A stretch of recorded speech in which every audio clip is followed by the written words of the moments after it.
crafters, Raquel here with Paints and Glitter, and today I'm going to share with you how you can make a beautiful card using the dies from the Amazing Aperture Box die set. This is a 15-piece die set, but if you want to see what the boxes look like, here are a couple of samples of what I've made. These will be in a separate video, however, so if you want to see how you can assemble these gorgeous boxes and make another style of card, then I'll leave that video linked below, but I hope that you enjoy this tutorial.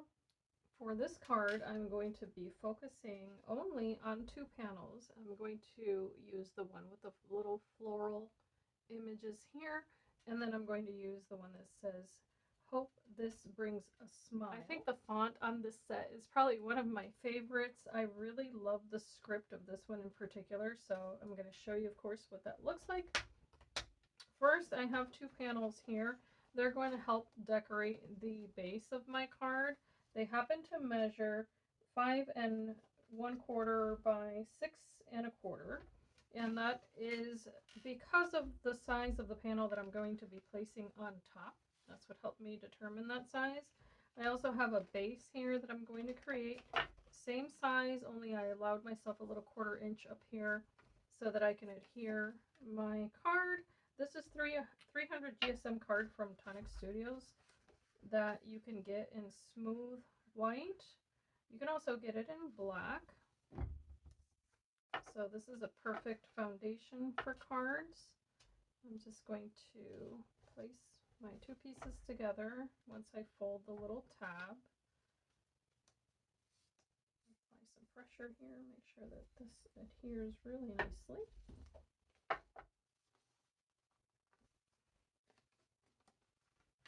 I'm going to make this the front of my card. This is the inside, so I'm going to first adhere one panel here. This was at 6 1/4 inch, so I'm just going to take away about a 1/16 of an inch. No more than that. This is the Dusky Rose collection. It has such gorgeous papers. So the hardest decision is to pick which side to show, but you can't go wrong with any of them. So I'm going to make sure that this is adhered.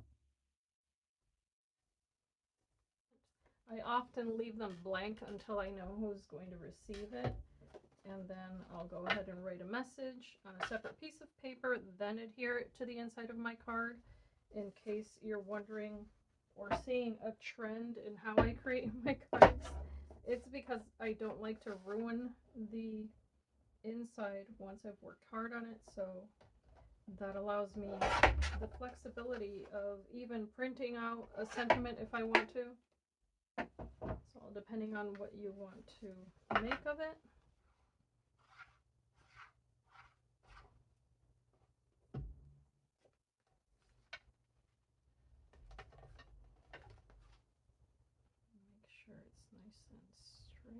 All the way around. I'm using a panel of the Rose Platinum card from the Moonlight and Rose collection, and it looks like this. It's really shiny, so I'm going to set it upside down for a moment while I share with you this other panel that I've cut out. And what I've done is, using that gorgeous floral panel that I mentioned, I placed it on my card. And I ran this through my die cutting machine, and as you can tell, I did it more than once. I did it once here, and then again here. So part of the edge is actually up here. Part of the edge came apart. However, the rest of it is just a hairline thin little border that's barely visible. I love the effect of that, and I love that you can do that with a die, because you would not be able to do this with a machine. It's just amazing how thin you can get that. The panel measures 5 by 6, so this is where I'm going to be adhering that mirror card. So I'm going to be placing adhesive here on this little edge first. And then I'm going to target certain little areas that I know I want to tack down here. Basically, all of the centers of the flowers and all of the little leaves.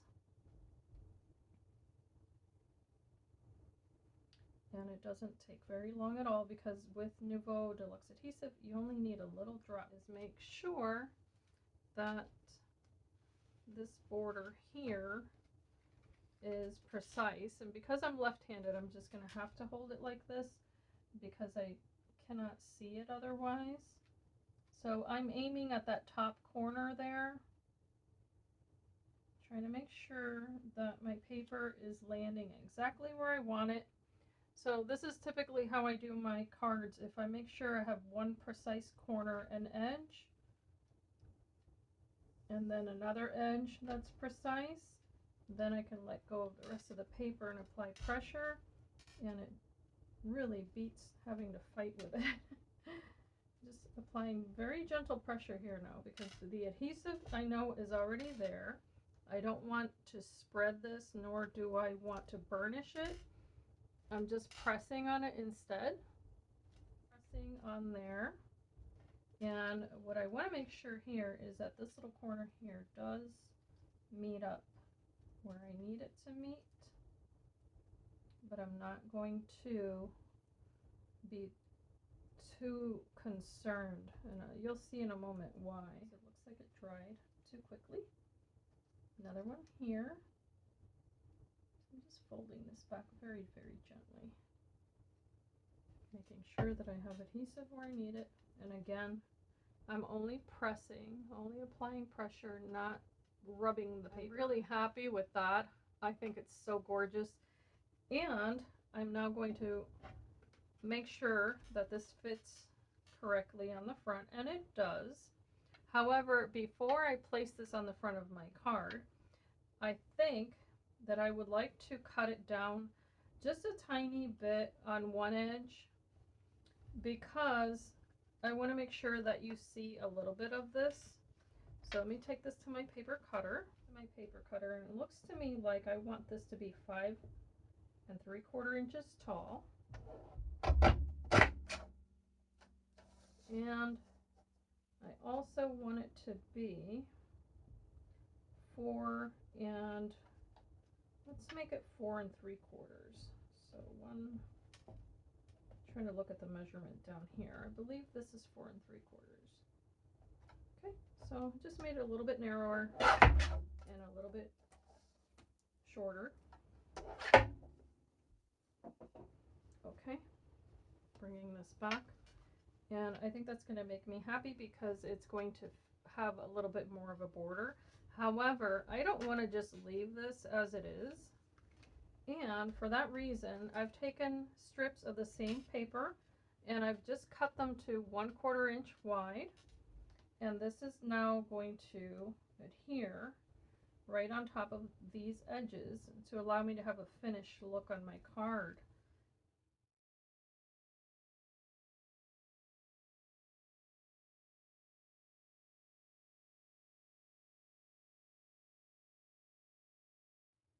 And I see that there's a tiny bit of that mirror card peeking out of there. So I'm going to be able to fix that. All I have to do is cut away the excess there. And depending on whether or not you're left-handed or right-handed, you may have to hold the paper at a little bit of an angle, but it's just a little hairline piece. Okay. The same will happen here. There's excess here, so I'm going to cut it away, and I want to make sure that I aim this correctly. Okay. I'm going to add my second border up here.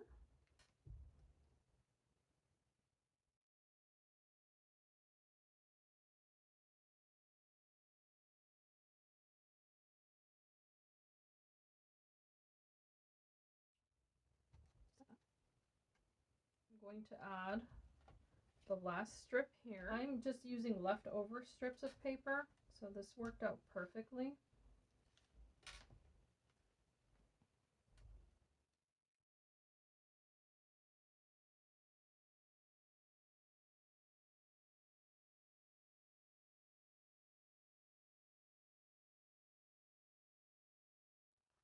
I'm really happy with how that looks, and I'm going to go ahead and place it on the base of my card.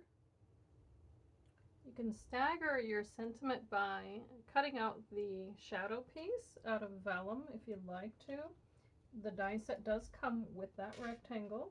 Here's a sentiment cut out of the mirror card, and now I also have it cut out of just ivory cardstock, and this is Craft Perfect card. I thought it would look really beautiful if it had a little bit of a drop shadow, and of course I placed just enough adhesive on the back. Take a piece of ivory white Craft Perfect ribbon. This is from Tonic Studios, and it's available in an array of colors.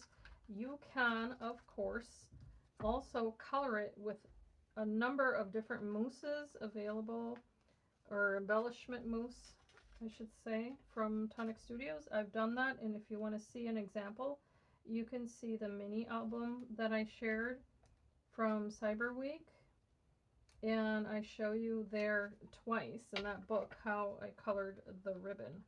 So here I'm just going to fold this over. I have some Craft Perfect double-sided red line tape. It's going to help me tack that ribbon right on there. It's going to kind of just lay right here on that little border.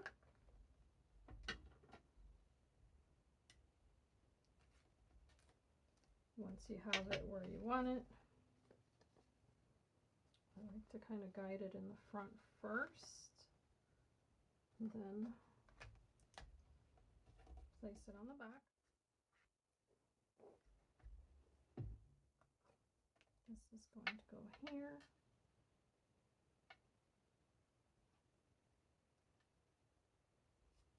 It needs another little strip on this side just to kind of balance everything out. It almost ended up looking now like a little window. I don't know.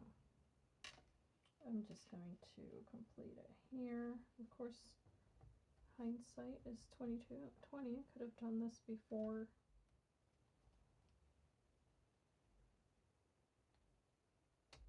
There we go. I decided to place another panel on the back of this. It happens to be in the Ballet Pink, which is the same color that I used for the little box here. And I've placed dimensional adhesive. It's not very tall. It's about 2 millimeter tall. And I just happen to have these little strips. So I am going to put this right here. And it's going to be off center on purpose. And I'm following that little line almost that was created with the die. I'm going to make sure it's nice and straight, however. There we go. Then with the die set, you can cut out little leaves. They happen to look like this. And I happen to have them also in mirror card here. And in gold. Because I am adhering it onto ribbon, however, I'm going to use just a tiny drop of hot glue there. Just going to stagger that.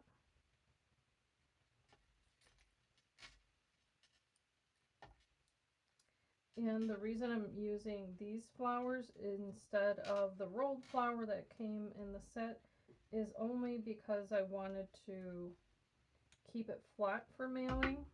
I'm going to use actually the dark one first. And I'm trying not to cover up the word smile here. And then I'm going to use the lighter one. Kind of aiming those colorful petals toward the bottom. This is a crystal drop in the color Bubblegum Blush. I'm just going to use it here for the center of this flower. And a nice big drop there now. And then I'm just going to add smaller ones over here in the center of these flowers. I think it's so pretty. And I want to keep this card really simple now. The letter I on both those two words and on the word smile. I'll just place a little drop of adhesive on each one of those here. maybe a smaller one here. It's even smaller than the drop of glue. They're so pretty. And then another one. Oh, I have another one here. There we go. And the word smile. Oh, they're so pretty. I love them.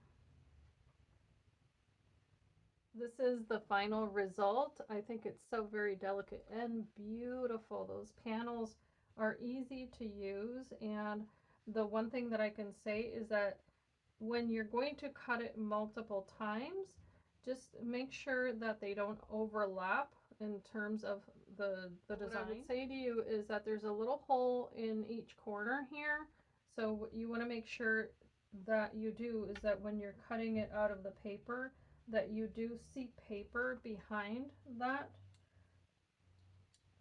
So that way you're making sure not to overlap your design when you're cutting it, and then you'll be safe. Don't forget that with the same die set, you can create a 3D box. This is my sample that I made to match this card, and I do have a separate tutorial for it. And if you have any questions or comments, feel free to leave them below in the comment section of this video. I do love reading them. Don't forget to subscribe if you're new to my channel, and all of the available links will help you shop. And as I always say, I hope that you can be inspired and be blessed, and I thank you so much for watching.